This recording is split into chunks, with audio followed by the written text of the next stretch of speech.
सभी को मेरा नमस्कार। कैसे आप सभी? टीम एग्जाम करियर की तरफ से आप सभी का हार्दिक अभिनंदन और स्वागत करता हूं। जैसा कि आप सभी जानते हैं, 10वीं कक्षा के व्याकरण की वीडियो हम डाल रहे हैं। आज का टॉपिक जो है विकारी शब्द क्रिया है। पहले की वीडियो में हम जो है विकारी शब्द संज्ञा, सर्वनाम व विशेषण करवा चुके हैं। आज का अंतिम विकारी शब्द जो है क्रिया है। क्रिया को लेकर बच्चों को बहुत ज्यादा समस्याओं का सामना करना पड़ता है। आप यदि अंत तक वीडियो देखेंगे तो मुझे उम्मीद है कि आपकी समस्याओं का निराकरण हो जाएगा। तो बगैर किसी विलंब के वीडियो की शुरुआत करते हैं। ध्यान देंगे, क्रिया कहते किसे हैं।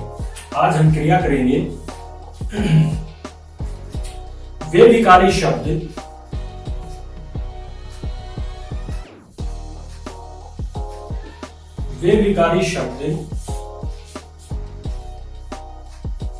जिनसे किसी कार्य का करना या होना पाया जाए उसे क्रिया कहते हैं। तो क्रिया की डेफिनेशन क्या होगी? वे विकारी शब्द जिनसे किसी कार्य या काम का करना या होना पाया जाए उसे क्या कहते हैं? क्रिया कहते हैं। एक धातु और देख लेते हैं। धातु के लिए कुछ उदाहरण लिखता हूं।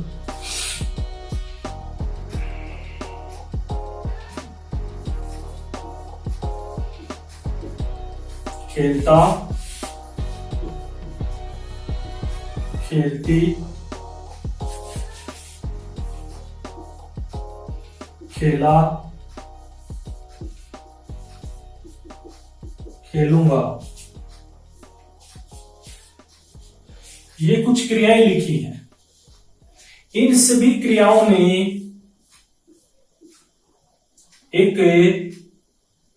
एक मूल क्रिया चल रही है जिसे कहते हैं, क्या है वो? इसमें खेल। तो क्रिया के इन सब में जो है क्या है? खेल। क्रिया के इसी मूल रूप को क्या कहते हैं? धातु। जैसे हंसना, हंसूंगा, हंसूंगी, हंसे, इन सब में हंस जो है धातु, जो क्रिया का मूल रूप है उसे क्या कहते हैं? धातु। उम्मीद करता हूं यहां तक आपका कंसेप्ट क्लियर हो गया होगा। अभी हम क्रिया के भेदों की तरफ चलते हैं। क्रिया के मुख्य रूप से दो भेद होते हैं।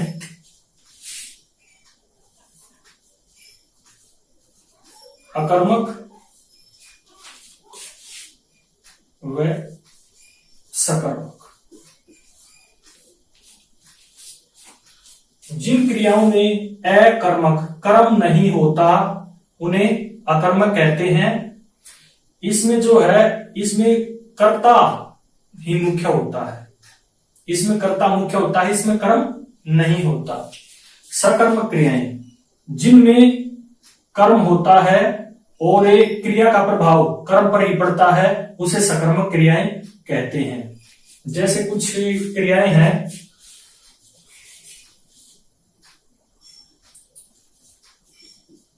आना, जाना, हंसना, रोना, उठना, बैठना। इनकी पहचानने का भी आपको तरीका बताऊंगा। अब सकर्मक क्रियाएं जैसे पढ़ना, लिखना, देखना, खाना, लेना, देना, ये सभी क्या है? सकर्मक क्रियाएं हैं। अब इनको देखो पहचानने का अपना अपना तरीका होता है। इनके आगे आप प्रश्न करें दो, कौन और क्या। ऐसे इनके आगे भी प्रश्न करें, कौन और क्या।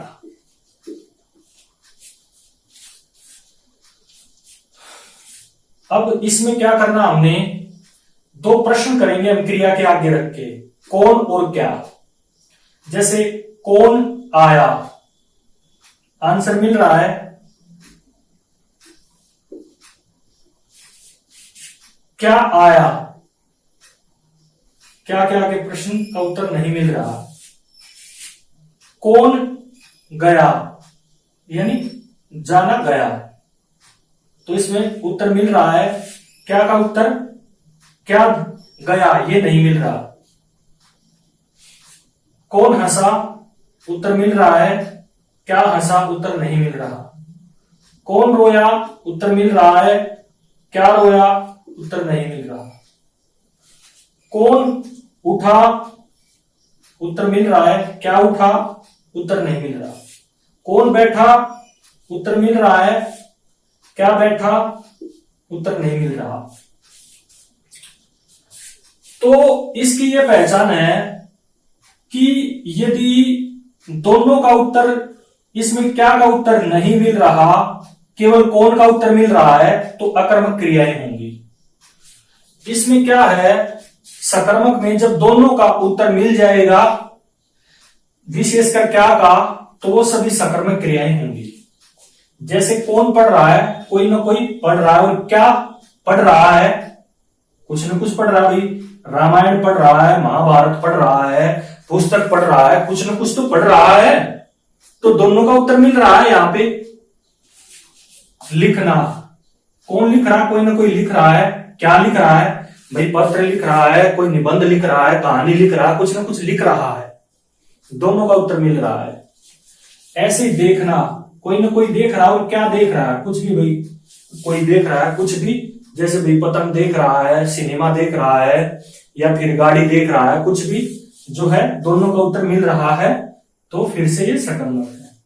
अभी खाना, कोई ना कोई खा रहा है, और क्या, भाई उसमें खाने में क्या क्या चीजें हैं, क्या खा रहा है, तो इसका भी उत्तर मिल रहा है, तो ये भी सकर्मक होगा। अब लेना, कौन, कोई व्यक्ति है, कुछ न कुछ ले रहा है, भाई सामान ले रहा है, सब्जी ले रहा, फल ले रहा है। ऐसे ही कोई ना कोई वस्तु दे रहा है, और क्या दे रहा है, भाई कुछ भी है, फल सब्जी दूध आदि, तो दोनों का उत्तर मिल रहा है, तो यहां पर क्या होगा, सकर्मक। वैसे अपने अपने तरीके होते हैं, लेकिन मेरे विचार से यदि आप कौन और क्या प्रश्न करके ये उत्तर खोजने की कोशिश करेंगे, तो आपका अकर्मक और सकर्मक क्रिया का समाधान हो जाएगा। एक सामान्य क्रिया और देख लेते हैं। यहां मैंने कुछ क्रियाएं लिख दी हैं, सामान्य क्रिया लिखना ध्यान नहीं रहा। सामान्य क्रिया क्या है, जैसे आ, जा, सो, ये मुख्य धातुएं हैं। इनके आगे यदि ना लगा देंगे तो सामान्य क्रियाएं बन जाएंगी। जैसे आ से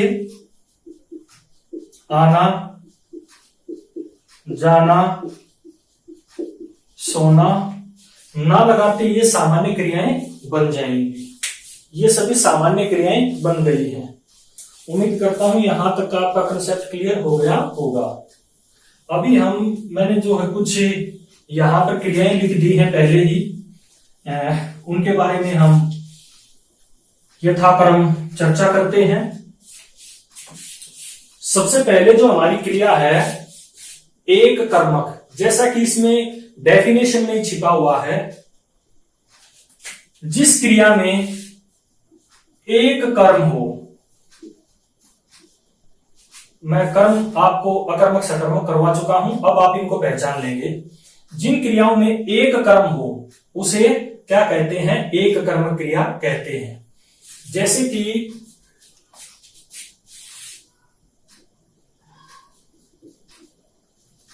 मोहन पत्र लिखता है।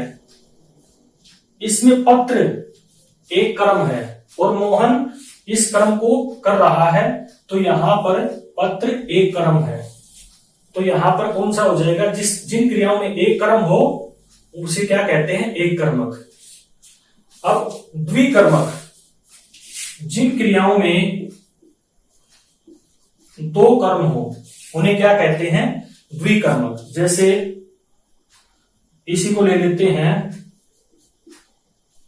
मोहन सोहन को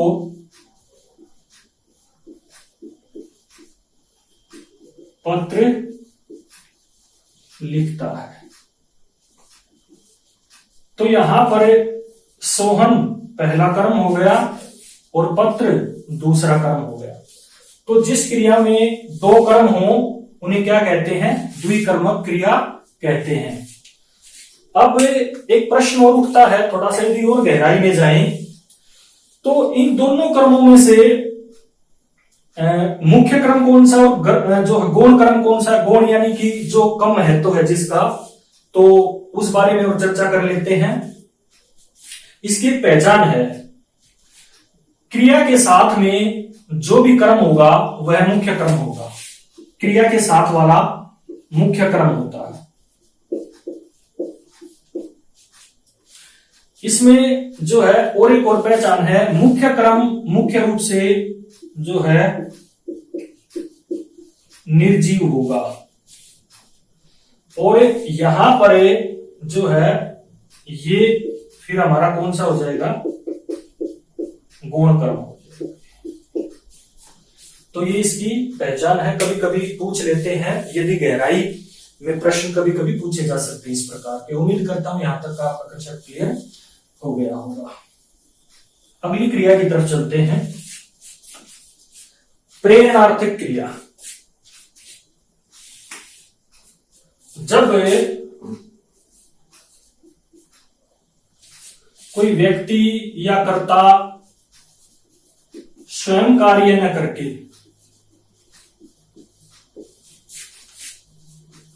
किसी अन्य से कार्य करवाता है,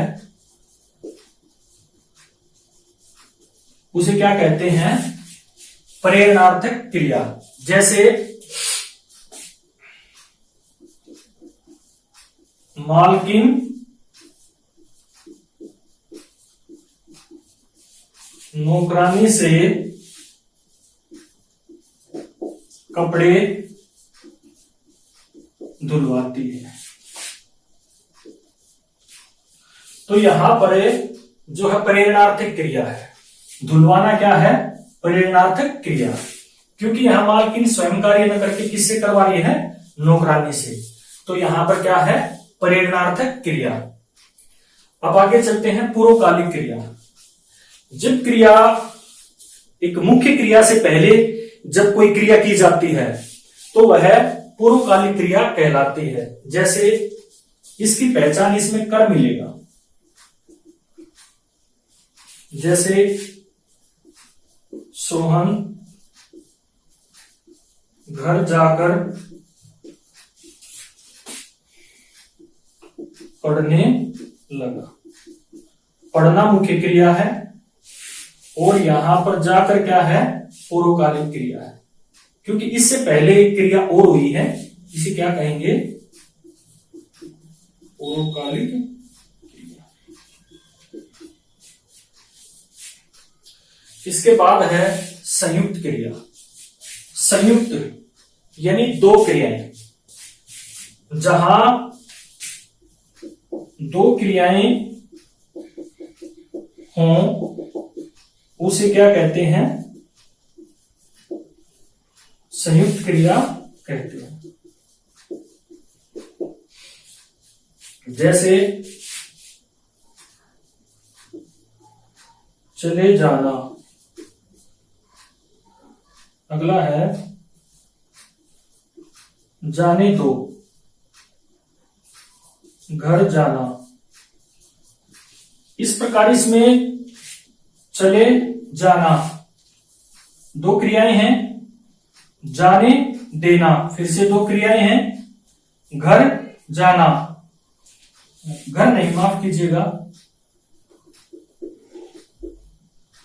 इसमें चले, ये जाना तो वापिस जो पुनरावृत्ति हो गई है। तो यहां पर इस प्रकार दो क्रियाएं हैं, तो कौन सा होगा? संयुक्त क्रिया होगा, रंजक क्रिया।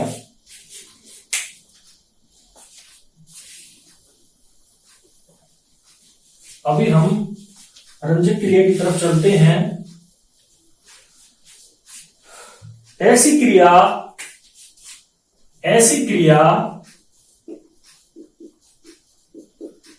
जो मुख्य क्रिया को रंजित करती है, उसे क्या कहते हैं? रंजक क्रिया कहते हैं।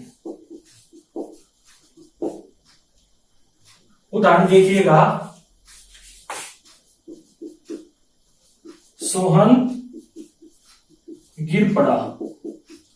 यहां पर गिरना मुख्य क्रिया है और उसमें एक विशेष अर्थ प्रकट कर रही, विशेष रंग भर रही है क्रिया, तो पड़ा यहां पर क्या है? रंजक क्रिया है। यानी ये मुख्य अर्थ को पड़ा रंजित कर रही है क्रिया, तो यहां पर पड़ा क्या है? रंजक क्रिया है। समापिका क्रिया, जिन क्रियाओं से वाक्य की समाप्ति होती है उन्हें रंजक क्रिया, माफ कीजिएगा, जिन क्रियाओं से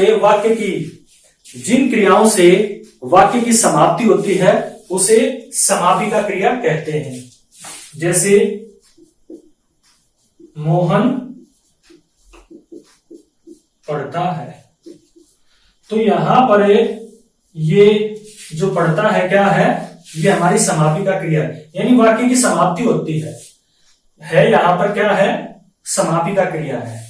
इससे क्या है? क्रिया जो है, वाक्य जो है समाप्त होता है इन क्रियाओं से, इसलिए इसे समापिका क्रिया कहते हैं। असमापिका क्रिया, जिन क्रियाओं से वाक्य की समाप्ति नहीं होती, वो पोरों में आती हैं, उन्हें कौन सी क्रिया कहते हैं? असमापिका क्रिया। जैसे बहता हुआ पानी अच्छा लगता है, तो यहां पर एक बहता हुआ क्या है? इसमें असमापिका क्रिया है। उड़ता हुआ पक्षी जा रहा है, तो उड़ता हुआ इसमें क्या है? असमापिका क्रिया है इसमें। आगे चलते हैं और अंतिम क्रिया की तरफ हम अग्रसर होते हैं।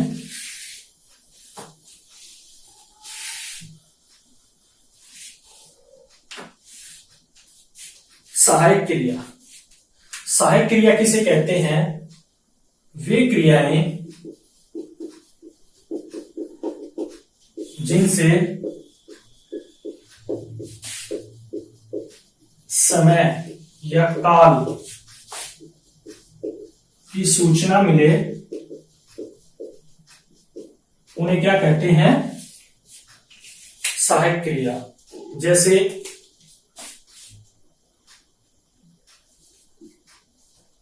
वेद प्रकाश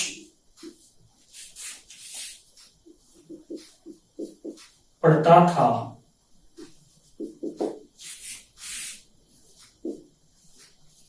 वेद प्रकाश